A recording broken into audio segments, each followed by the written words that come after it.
Aita for not giving up my window seat on a plane to a kid just because she threw a tantrum. This made me wonder if I had been too rigid. Story 1. I was on a domestic flight, and I had specifically booked a window seat because I love looking out at the view. It's one of the few things I actually enjoy about flying. After I settled into my seat, a family boarded. A dad, a mom, and their little girl, who looked about 6 years old.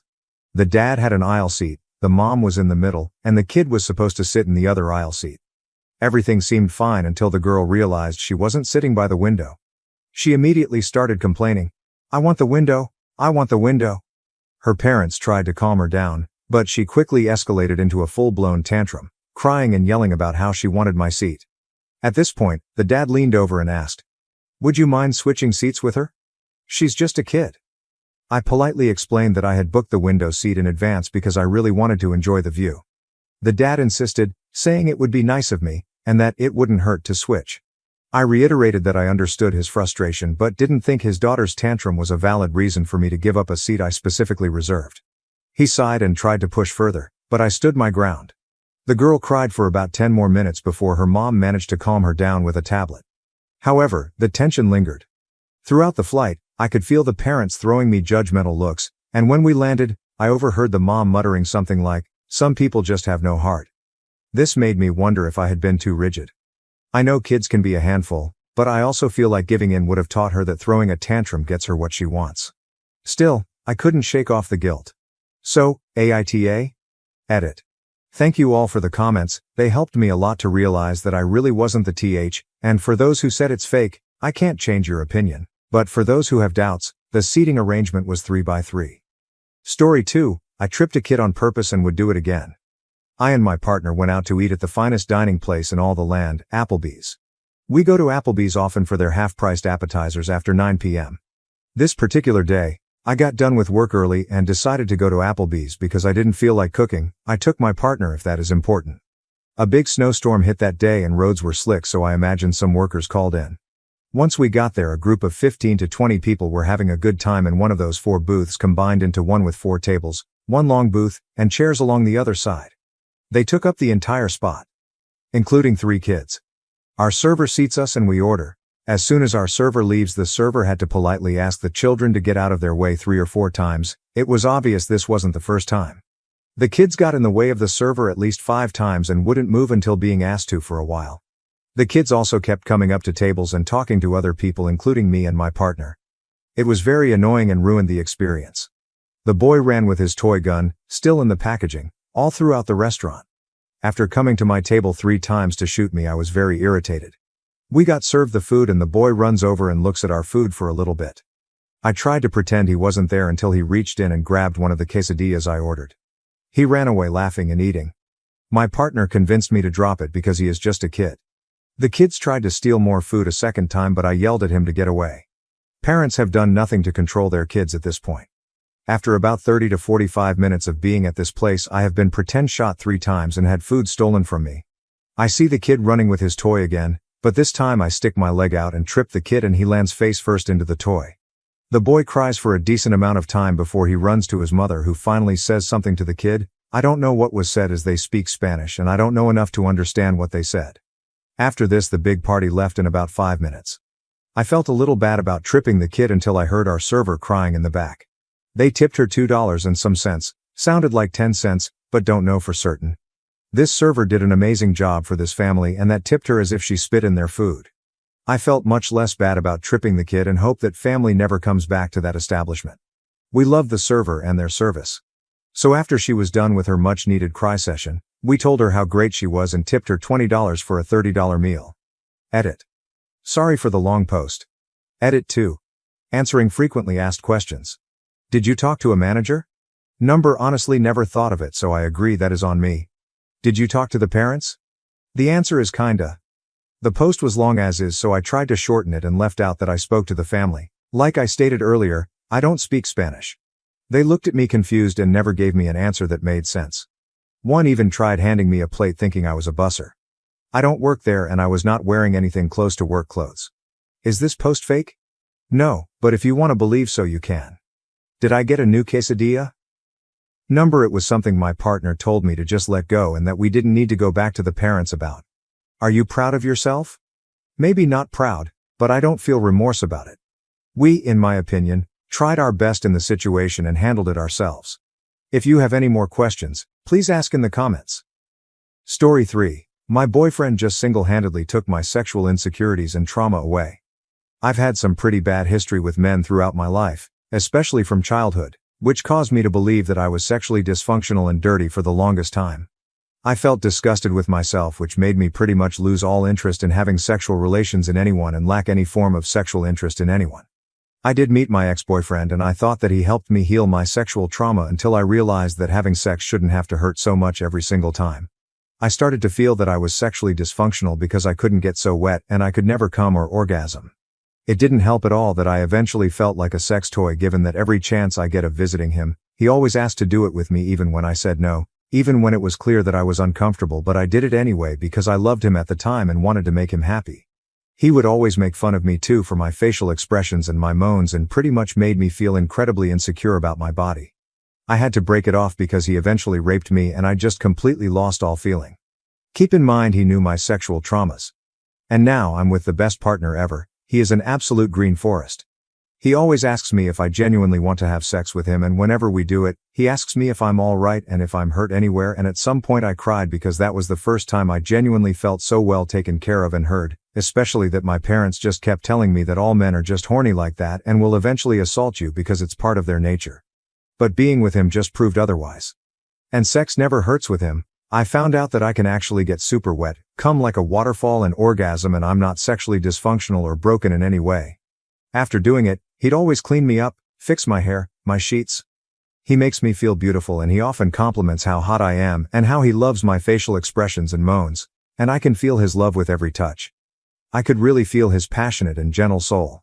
He himself went through sexual trauma as well throughout childhood, never watched porn, never touched himself until I came into his life. He always thought that having sex and sexual relations is disgusting too and felt that he was dysfunctional for the longest time. Knowing that I was able to make him feel comfortable and eventually like doing these acts with me is honestly the greatest feeling ever. He deserves so much love and care, and it is an absolutely honor to be able to love him the way I do. Meeting him has genuinely changed my perception of love and sex. For the longest time I was disgusted with it, and now I see it as one of the rawest, most human ways to express love for each other. In my boyfriend's words, it is as much a ritual of love as it is a beautiful carnal animalistic sexual act, and that's what makes it the best for me. Man, I'm crying as I'm writing this because I love him so much and I really cannot wait to spend the rest of my lifetime with him. Thank you for reading till the end. DPS. English is my third language, please be kind to me, haha. Story 4. Aita for snapping at my sister after my parents asked me to skip a Christmas gift this year so she could get special braces. I, 16-year-old, have a younger sister, 14-year-old. Our parents always treated us differently because I'm a boy and she's a girl. They really don't want her to ever be disappointed, and they'd always ask me to skip stuff or give up something so she could do something else or have something else. Examples of that. If we both got invited to birthday parties on different days, they'd ask me to skip it so she could go to the other, instead of just dropping us off at the different parties. If it was my turn to pick where we ate for dinner and I wanted my favorite, and she complained, they'd ask me to let her pick, even though I didn't like her favorite either. But she was younger and a girl, so they thought it was okay. If we went on vacation or to the amusement park close to our town, they'd ask if I minded going last so she could go on rides or do what she wanted to do, and then they'd just never get around to mine. Then if I was given candy or something and she liked it, I'd be asked to give it to her. I did say no sometimes, but I was either told I was an older sibling and should, or they ignored my no and did what they wanted to anyway. Because of this, my sister expected this and she became so spoiled. It only got worse when I started babysitting 2 years ago and making money. I was asked to buy her something she wanted or to give her some money. And of course saying no was a waste of time again. My sister needs braces now. She doesn't want the regular ones.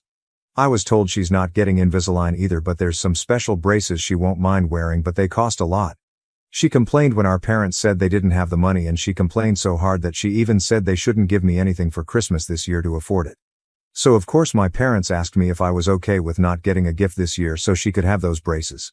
I started to say no and they started talking over me, so I said, you basically fuck you and do what you want because I don't count. My sister was trying to say something about it and I pointed right at her face and told her to stop fucking talking to me. I called her a spoiled and selfish brat and I said I don't want her to be my sister. I said I'm older, but it doesn't mean she should always come first. She argued back at first and I told her to fucking stay away from me and she can fuck off with our parents. I was mad. My parents tried to yell at me that same night but I was so mad they stopped. But the next day they told me snapping at my sister was wrong and I shouldn't say yes if I mean no. So I said no and they said saying no doesn't work. I told them to fuck off. They took my stuff for over a week for talking to them like that and they lectured me again for taking it out on my sister. Aita? Story 5? I closed my door on my neighbor's face because she really needed peanut brittle. Aita? Hello, this is an odd situation for me, where I just really don't know if I was being too much of a AH, but I'm just tired, and let me tell you why. I'm a 20-year-old guy, and I still live with my dad at his house. My mom was in a lengthy battle with breast cancer, and she passed during August. It wrecked me on so many levels, that I was not prepared for. On top of losing my hero, I felt like I should stay with my dad to be here with him, and support him. One of those things is keeping up with traditions, and recipes passed down from my mom.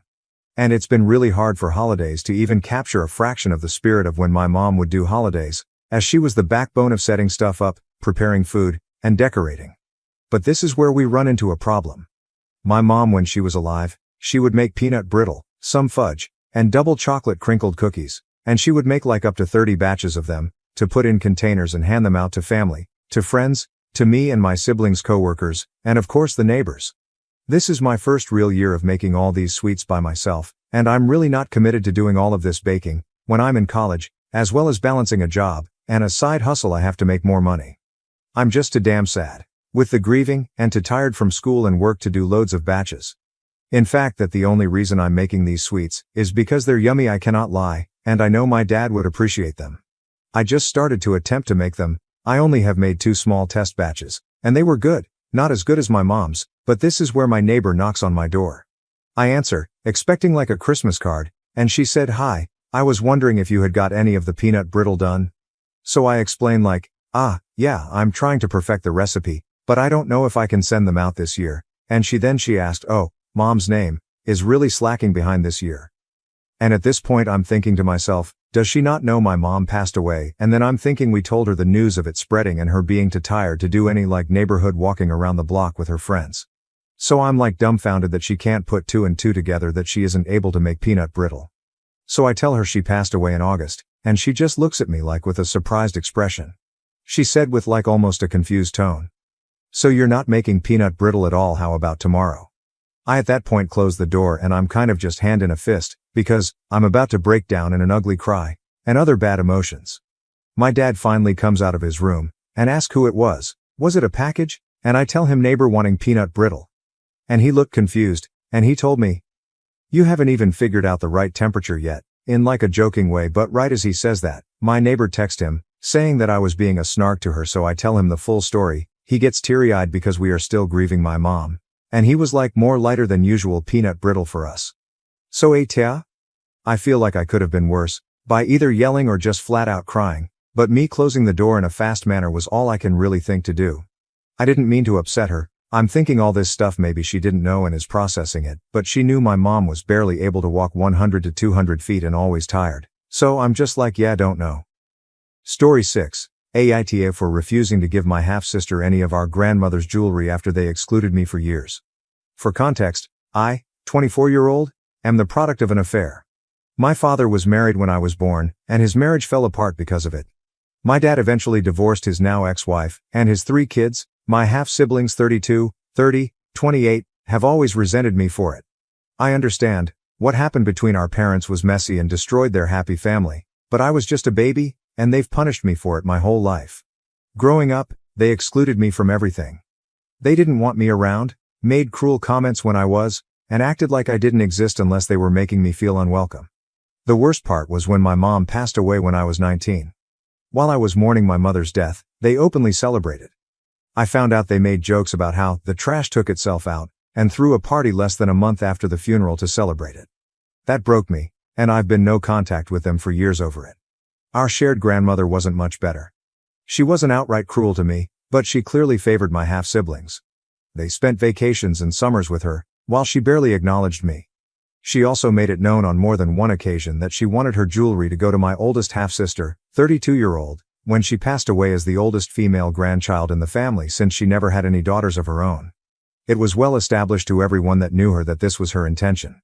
However, she didn't leave a notarized will, so legally, her estate went to my dad as her only child. To my shock, my dad gave the entire jewelry collection to me. He said he regretted how I'd been treated by the family and wanted me to have something meaningful. It was the first time he had ever done something to truly acknowledge me, and I was floored. Now, my half-siblings are furious, especially my oldest half-sister. She's demanding I give her some of the jewelry, claiming that since she was closer to our grandmother and she had always intended for her sister to have it, it's unfair that I kept it all. She even said I wasn't really part of the family, and has been calling me selfish and accusing me of stealing what was rightfully hers. I refused. I told her that after years of being treated like garbage, I'm not giving up the one thing my dad has ever done to acknowledge me. She accused me of being bitter and petty, saying I'm using this to punish them for things that happened years ago. I'll admit, part of me feels like I'm finally getting some compensation for their horrible treatment of me. But the other part of me wonders if I'm being petty or cruel by keeping it all when the others were so much closer to her. So Aita? Edited to add due to some people making assumptions about my mother. She did not know my father was married originally. They married after my father's divorce because at the time my mother could not support the two of us by herself, and being an unmarried pregnant woman was a major cultural taboo for her. My father spent a majority of his time home, when he actually bothered to come at all, trying to make it up to his children, my half-siblings, when it was his time with custody. As far as I am aware, my mother never treated them poorly. They tended to ignore her, and she did the same when they were around our house. Story 7, Aita for abandoning my dad's pregnant widow. My dad died several weeks ago. It was just the two of us for years after my mom died when I, 16-year-old, was a baby. He got remarried 3 years ago. I never liked his wife, but I loved my dad, so I never told him I didn't like her, and I tolerated her being around. She was always really eager to get close to me, and I get it might have made her nervous and might be why she was so frustrating and unlikable to me. She'd say stuff like, "At least you never knew your mom," and she'd try to correct it, but she'd make it worse by saying it was a good thing I didn't remember my mom. She'd also say she took mom's place, and again she'd backtrack and say not what she meant, and sometimes she'd say she wanted to help fill in for her, but other times she'd say she meant she was the new wife and mom.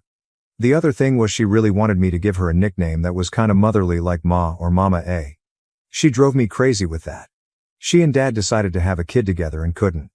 So they used donor sperm at a bank.